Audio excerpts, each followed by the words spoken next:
ದೇವರು ಒಳ್ಳೆಯವ್ರಿಗೆ ಒಂದು ಅವಕಾಶ ಕೊಟ್ರೆ ಕೆಟ್ಟವ್ರಿಗೆ 100 ಅವಕಾಶ ಕೊಡ್ತಾನಂತೆ. ಹಾಗೆ ನಮ್ಗೆ ಅಜಯ್ ಅಂಕಲ್ ರೂಪದಲ್ಲಿ ಅವಕಾಶ ಕೊಟ್ಟಿದ್ದಾನೆ. ಹೇಗೆ ಸಿದ್ದು? ಮನೆಯಿಂದ ಆಚೆ ಹೋಗೋ ಅವಕಾಶ ನಮ್ಗೆ ಇಲ್ಲದೆ ಇರೋದ್ರಿಂದ ಆ ಅಜಯ್ ಅಂಕಲ್ನ ಯೂಸ್ ಮಾಡಿಕೊಂಡು ಈ ಕುಟುಂಬನ ಚೂರ್ ಮಾಡಬೇಕು. ಅದಾಗೋ ಕೆಲಸನ ಪ್ರಯತ್ನ ಮಾಡಿದ್ರೆ ಯಾವುದು ಆಗಲ್ಲ ಅನ್ನೋದೇ ಇರಲ್ಲ ಸ್ಯಾಮ್. ಅಲ್ಲ, ನಿನ್ ಪ್ಲಾನ್ ಏನು ಅಂತಾನೆ ನನ್ಗೆ ಅರ್ಥ ಆಗ್ತಿಲ್ಲ ಸಿದ್ದು. ಅಜಯ್ ಅಂಕಲ್ ಅಂದ್ರೆ ಈ ಮನೇಲಿ ಇಷ್ಟ ಇರೋರು ಇದ್ದಾರೆ, ಇಷ್ಟ ಆಗದೆ ಇರೋರು ಇದ್ದಾರೆ. ಅದನ್ನೇ ಆಯುಧವಾಗಿ ಉಪಯೋಗಿಸ್ಕೊಂಡು ಆಟ ಆಡಬೇಕು. ಅವ್ರು ಬಂದಿದ್ದಾರೆ ಅನ್ನೋ ಸಂತೋಷದಲ್ಲಿರೋ ಶೌರ್ಯ ಕಲ್ಯಾಣಿ ಯಾಕಪ್ಪ ಕರ್ಕೊಂಬಂದ್ವಿ ಅಂತ ಅನ್ಕೋಬೇಕು. ಅವ್ರನ್ನ ಮುಂದೆ ಇಟ್ಕೊಂಡು ಈ ಮನೇಲಿ ಜಗಳ ಹತ್ತಿಸ್ಬೇಕು ಸ್ಯಾಮ್. ಐಡಿಯಾ ಚೆನ್ನಾಗೇ ಇದೆ, ಆದ್ರೆ ಬೇಡ, ಮತ್ತೆ ಚಿಂತೆ ಬೇಡ ಸ್ಯಾಮ್. ಅವ್ರನ್ನ ಕೆಳಗೆ ಹಾಕೋದಿಕ್ಕೆ ನಮ್ಗೆ ಇನ್ನೊಂದು ಅವಕಾಶ ಸಿಗಲ್ಲ ಸ್ಯಾಮ್. ನಾವು ಬಂದಿರೋ ಕೆಲಸ ಪೂರ್ತಿ ಮಾಡ್ಕೊಳ್ಳೋ ಅಷ್ಟರಲ್ಲಿ, ನಾವು ಆಚೆ ಕಾಲಿಡೋ ಅಷ್ಟರಲ್ಲಿ ಈ ಮನೆ ಅಲ್ಲೋಲ ಕಲ್ಲೋಲ ಆಗಿರಬೇಕು.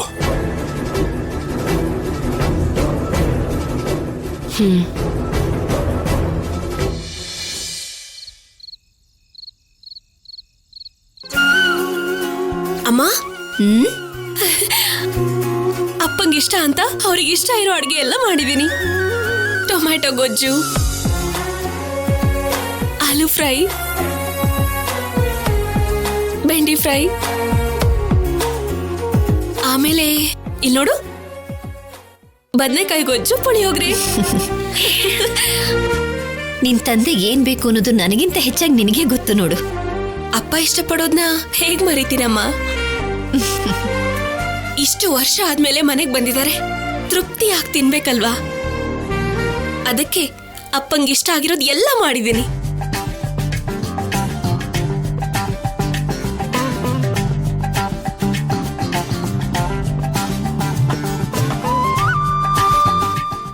ಅಷ್ಟೇ ಕಣೆ, ಅಪ್ಪ ಬರ್ತಿದ್ದ ಹಾಗೆ ಅವನಿಗಿಷ್ಟ ಆಗಿರೋ ಎಲ್ಲ ಅಡ್ಗೆನೂ ಮಾಡಿ ಡೈನಿಂಗ್ ಟೇಬಲ್ನ ತುಂಬಿಸಿದ್ಯಾ? ಯಾವತ್ತಾದ್ರೂ ನಮ್ಮತ್ತೆಗಿಂತ ಅಡ್ಗೆ ಇಷ್ಟ ಅಂತ ಒಂದಿನಾದ್ರೂ ಅಡ್ಗೆ ಮಾಡಿ ಹಾಕಿದ್ಯಾ? ಛೀ, ಮೇಲ್ನೋಟಕ್ ಮಾತ್ರ ಚೆನ್ನಾಗಿ ನಾಟಕ ಆಡ್ತಾಳೆ. ಏನಮ್ಮ ಮನೆ ತುಂಬಾ ಘಮಘಮ ಅಂತಿದೆ, ಊಟನೇ ಮಾಡದೆ ಬರೀ ವಾಸನೆಯಿಂದ ಹೊಟ್ಟೆ ತುಂಬಾ ಹಾಗಿದೆ. ಅವಳ ತಂದೆಗೋಸ್ಕರ ಕಲ್ಯಾಣಿ ಕಷ್ಟಪಟ್ಟು ಇದೆಲ್ಲ ಮಾಡಿದಾಳೆ ಅಪ್ಪ. ಅವಳ ಅಪ್ಪನ ಮೇಲೆ ಕಲ್ಯಾಣಿಗಿರೋ ಪ್ರೀತಿ ಗೊತ್ತಾಗ್ತಿದ್ಯಮ್ಮ.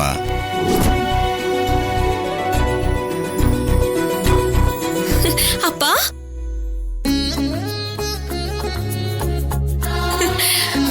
ಬನ್ನಿ ಅಪ್ಪ.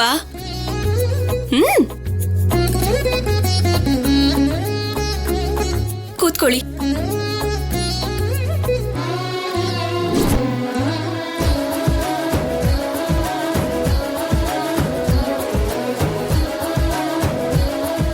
ಏನಮ್ಮ ಇಷ್ಟೆಲ್ಲ ಅಡ್ಗೆ ಮಾಡಿದ್ಯಾ?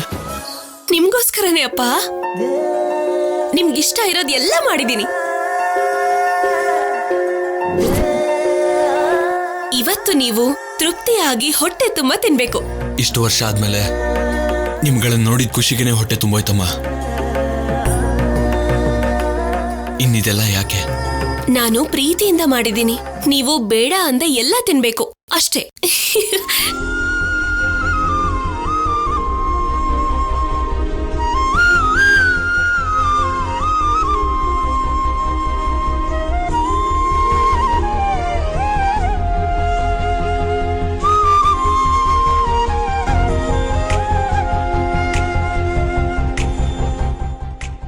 ಅಪ್ಪ, ನಮ್ ಸಿದ್ದು ಸಂಪದ ಅವರು ಮುಂಚೆ ತರ ಇಲ್ಲ, ತುಂಬಾ ಬದಲಾಗಿದ್ದಾರೆ.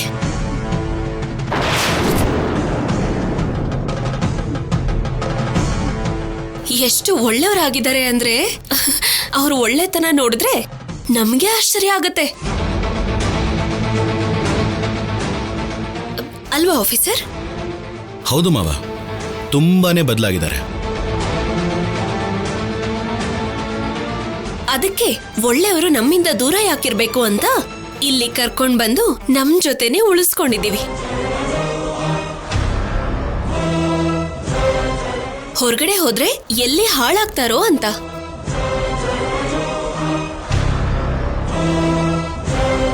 ನನ್ನ ಅಳಿಯ ಪೊಲೀಸ್, ನನ್ನ ಮಗಳು ಬುದ್ಧಿವಂತೆ. ಆದರೂ ಇಂಥವ್ರನ್ನ ಮನೇಲಿ ಇಟ್ಕೊಂಡಿದ್ದಾರೆ ಅಂದರೆ ಏನೋ ಒಂದು ಕಾರಣ ಇದ್ದೇ ಇರುತ್ತೆ.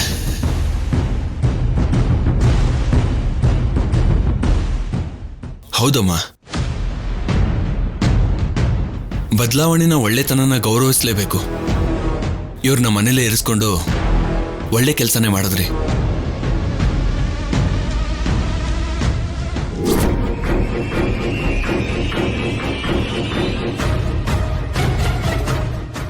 ಅತ್ತೆ, ನೀವ್ಯಾಕೆ ಹಾಗೆ ನಿಂತಿದ್ದೀರಾ? ಬನ್ನಿ, ಊಟ ಮಾಡೋರಂತೆ.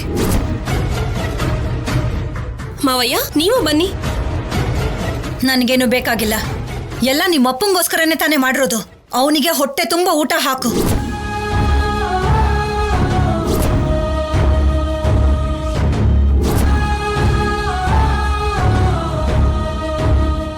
ಅಮ್ಮ, ಏನಾ ಮಾತುಗಳು? ಬಾಮ್ಮ, ಒಟ್ಟಿಗೆ ಊಟ ಮಾಡೋಣ. ಹೌದು ಅತ್ತೆ, ಈ ಮನೇಲಿ ಎಲ್ಲರೂ ಒಟ್ಟಿಗೆ ಸೇರಿ ಎಷ್ಟು ದಿನ ಆಯ್ತು ಊಟ ಮಾಡಿ. ಈ ಡೈನಿಂಗ್ ಟೇಬಲ್ ಮೇಲೆ ಕುತ್ಕೊಂಡಾಗ ಇಷ್ಟು ಜನ ಇದ್ರು ನಮ್ಮಪ್ಪ ಇಲ್ವಲ್ಲ ಅಂತ ಯಾವಾಗ್ಲೂ ಬೇಜಾರಾಗ್ತಿತ್ತು.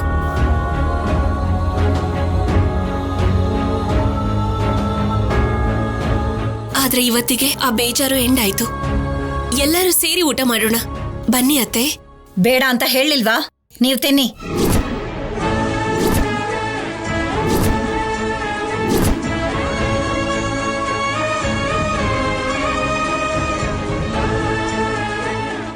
ಅಮ್ಮ, ಏನ್ ನೀನು?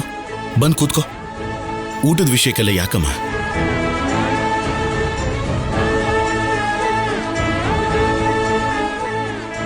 ಇವನೊಬ್ಬ ಬೇಡ ಅಂದ್ರೆ ಸಂಕಟ ಪಡ್ತಾನೆ. ನಮ್ಮ ಅಣ್ಣನ ಎದುರುಗಡೆ ಕೂತ್ಕೊಂಡು ತಿನ್ಬೇಕು ಅಂದ್ರೇನೆ ನನ್ನ ಕೈಲಿ ಸಹಿಸ್ಕೊಳಕ್ ಆಗ್ತಾ ಇಲ್ಲ. ನನ್ನ ಮಾತೇ ಕೇಳಲ್ಲ ಅಂತ ನೀನು. ಬಾಮ್ಮ, ಬಾ.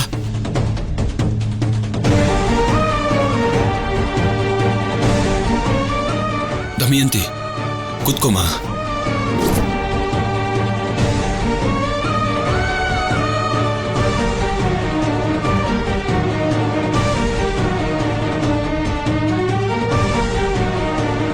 ಚಿನ್ನಿ, ಕೂತ್ಕೊಳ್ಳಿ.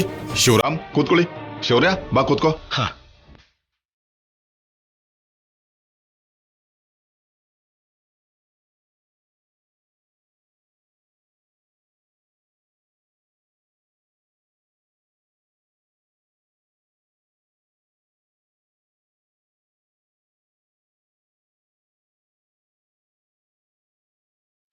ಕಾಯಿಸ್ಬಿಟ್ರಮ್ಮ, ಎಲ್ರಿಗೂ ಬಡಿಸಿ. ಹೌದು, ಅಜ್ಜಿ ಎಲ್ಲಿ?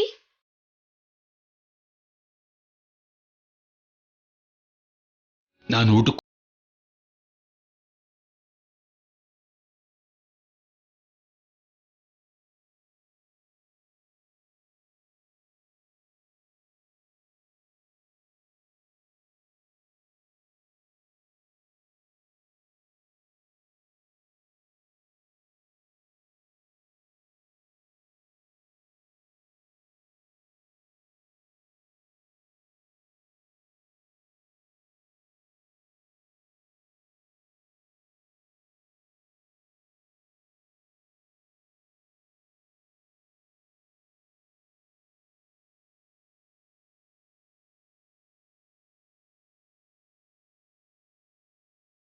ಅನ್ಕೋಬೇಡಿ.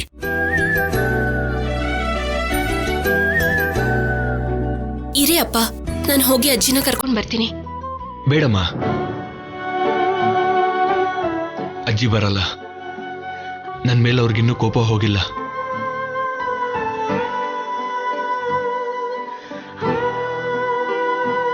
ನಮ್ಮಮ್ಮನ ಕರೆದು ಅವ್ರಿಗಿನ್ನೂ ನೋವು ಕೊಡ್ಬೇಡ.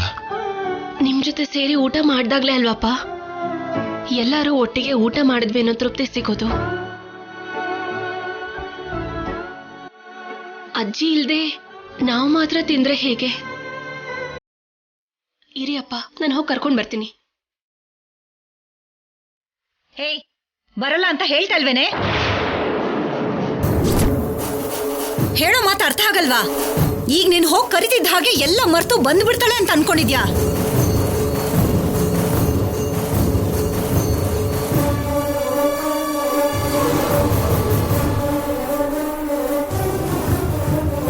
ಅಮ್ಮ ಕಲ್ಯಾಣಿ, ಅಜ್ಜಿ ರೂಮಲ್ಲಿ ಇಲ್ಲಮ್ಮ, ಎದುರುಗಡೆ ಇರಬೇಕು ನೋಡು.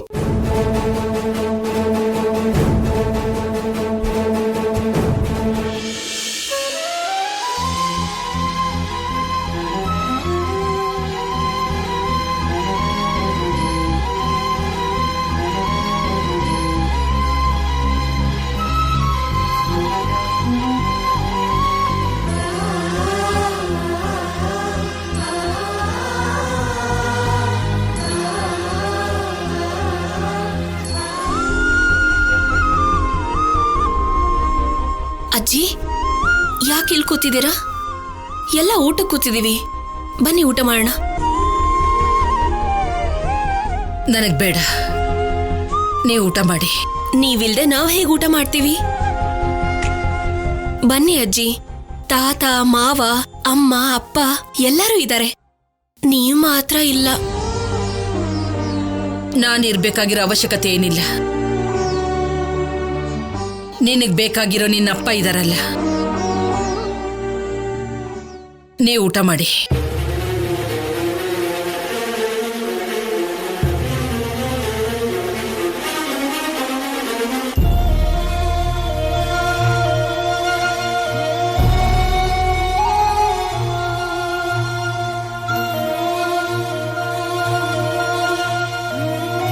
ಈ ಮನೆಯಲ್ಲಿ ನೀವಿಲ್ದೇ ಇದ್ರೆ ನಾವ್ ಹೇಗಿರ್ತೀವಿ ಅಜ್ಜಿ? ನನ್ ಮಾತ್ ಕೇಳಿ, ಬನ್ನಿ ಅಜ್ಜಿ ಹೋಗೋಣ. ಬೇಡ, ನನಗೆ ಹೊಟ್ಟೆ ಹಸ್ವಿಲ್ಲ, ನೀವು ಊಟ ಮಾಡಿ. ಯಾಕಿಲ್ಲ? ಮಗನ್ ಮೇಲಿರೋ ಕೋಪಕ್ಕೆ ಹೊಟ್ಟೆಗೆ ತೊಂದರೆ ಕೊಡ್ತಿದ್ದೀರಾ?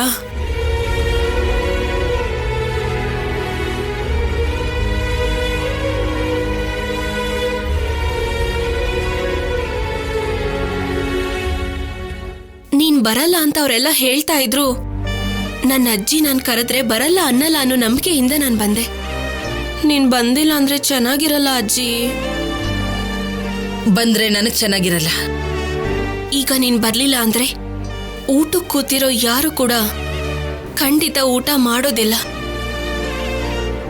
ಅಪ್ಪ ಕೂಡ. ನೀನ್ ಹೀಗ್ ತಿಂದೆ ಎಲ್ಲರಿಗೂ ನೋವು ಕೊಡ್ತೀಯ ಅಜ್ಜಿ? ಅಪ್ಪ ಅಂದ್ರೆ ನಿನ್ಗಿಷ್ಟ ಇಲ್ದೇ ಇರ್ಬೋದು, ಆದ್ರೆ ಈ ಮನೆಯವರು ಅಂದ್ರೆ ನಿನ್ಗಿಷ್ಟ ಅಲ್ವಾ? ಅಪ್ಪಂಗೋಸ್ಕರ ಅಲ್ದೇ ಇದ್ರು ನಮ್ಗೋಸ್ಕರನಾದ್ರೂ ಬಾ ಅಜ್ಜಿ. ನೀನ್ ಬರ್ಲಿಲ್ಲ ಅಂದ್ರೆ ಆ ಡೈನಿಂಗ್ ಟೇಬಲ್ ಮೇಲೆ ಅಡ್ಗೆ ಮಾಡಿಟ್ಟಿರೋದೆಲ್ಲ ಹಾಗೆ ಇರುತ್ತೆ. ಮನೆಯವರೆಲ್ಲರೂ ಹಸ್ಕೊಂಡೇ ಮಲ್ಕೋತಾರೆ. ಇದು ಇವತ್ತಷ್ಟೇ ಅಲ್ಲ, ಇವತ್ತಿಂದ ಪ್ರತಿದಿನ ಹೀಗೆ ಆಗತ್ತೆ. ಈ ತರ ಎಷ್ಟು ದಿನ ಹಸ್ಕೊಂಡಿರ್ತೀಯ ಹೇಳು? ನೀನು ಯಾರಿಗೋಸ್ಕರನೂ ಬರ್ಬೇಡ, ನನ್ಗೋಸ್ಕರ ಬಾ.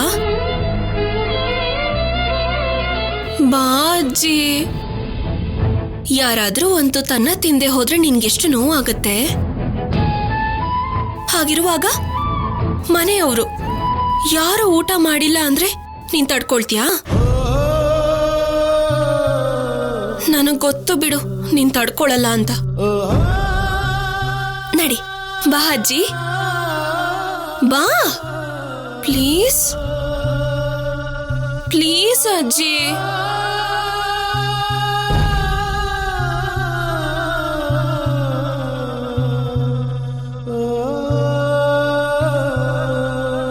ಇವಳು ಹೋಗಿ ಕರೆಸಿದ ಹಾಗೆ ಬಂದ್ಬಿಡ್ತಾಳೆ ಅನ್ಕೊಂಡಿದ್ದಾಳೆ.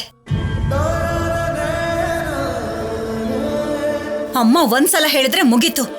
ಅವಳು ಕೋಪ ಬಂದ್ರೆ ಆ ದೇವ್ರು ಹೇಳಿದ್ರು ಖಂಡಿತ ಕೇಳಲ್ಲ. ಇನ್ನು 7 ಮಾತನ್ನ ಕೇಳ್ತಾಳೇನು?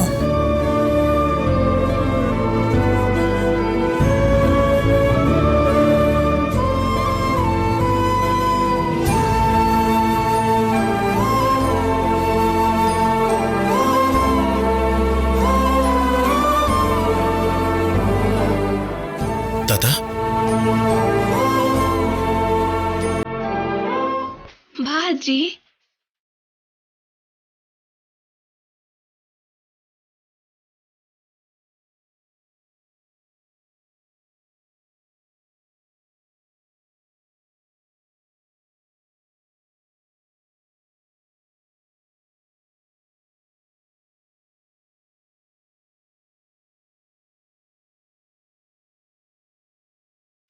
ಅಯ್ಯೋ ನಾನು ಏನೋ ಅನ್ಕೊಂಡಿದ್ದೆ. ನಮ್ಮಮ್ಮನ ಮನ್ಸನ್ನೇ ಬದಲಾಯಿಸಿ ಕರ್ಕೊಂಡು ಬಂದ್ಬಿಟ್ಟಿಯಲ್ಲೇ. ನೀನು ಸಾಮಾನ್ಯದವಳಲ್ವೇ? ಕೂತ್ಕೊಳ್ಳಿ ಅಜ್ಜಿ.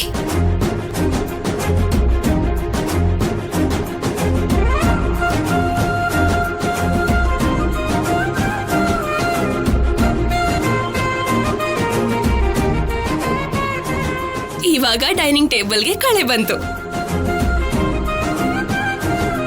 ಅನುಪಮ, ಅಮ್ಮಂಗಿದ್ ತುಂಬಾ ಇಷ್ಟ, ಬಡ್ಸು.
ಅಯ್ಯೋ,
ಮನುಷ್ಯ ಪ್ರೀತಿನ ಸಾಯಿಸ್ಕೊಂಡ್ರು ಮನಸ್ಸು ಪ್ರೀತಿನ ಸಾಯಿಸ್ಕೊಳ್ಳಲ್ಲ ಪಾರ್ವತಿ.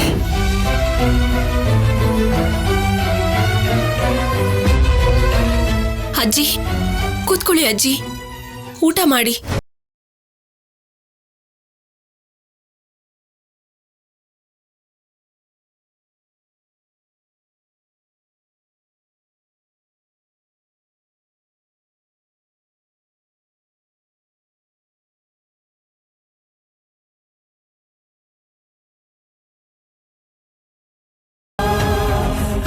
ಯಾಕಪ್ಪ ನೋವು ಪಡ್ತೀರಾ?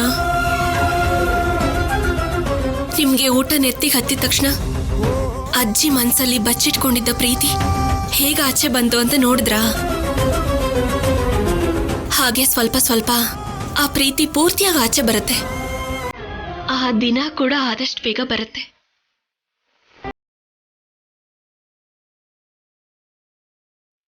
ಹೌದು ಮಾವ, ಅಜ್ಜಿ ಮನಸ್ಸಲ್ಲಿ ನಿಮ್ಮ ಮೇಲೆ ಇನ್ನೂ ಪ್ರೀತಿ ಇದೆ ಅನ್ನೋದು ಈ ಚಿಕ್ಕ ವಿಷಯದಲ್ಲೇ ಅರ್ಥ ಆಗತ್ತೆ.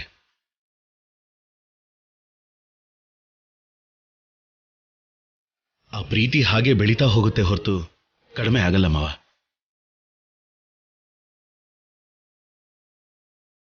ನೀವು ಊಟ ಮಾಡಿ.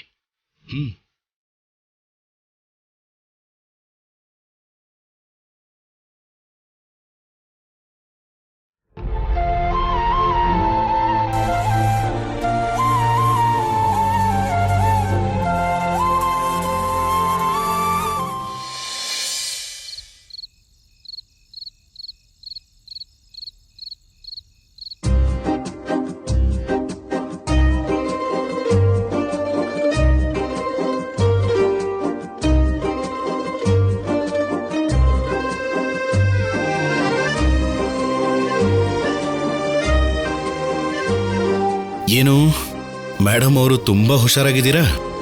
ಇರೋ ತಪ್ಪ ನೀನ್ ಹಾಗಿದ್ರೇನೆ ಚೆನ್ನಾಗಿರುತ್ತೆ. ಆಫೀಸರ್ ಕೂಡ ತುಂಬಾ ಖುಷಿಯಾಗಿದಾರಲ್ವಾ? ನೀನ್ ಖುಷಿಯಾಗಿದ್ರೆ ಆ ಖುಷಿನೇ ನನ್ ಖುಷಿ.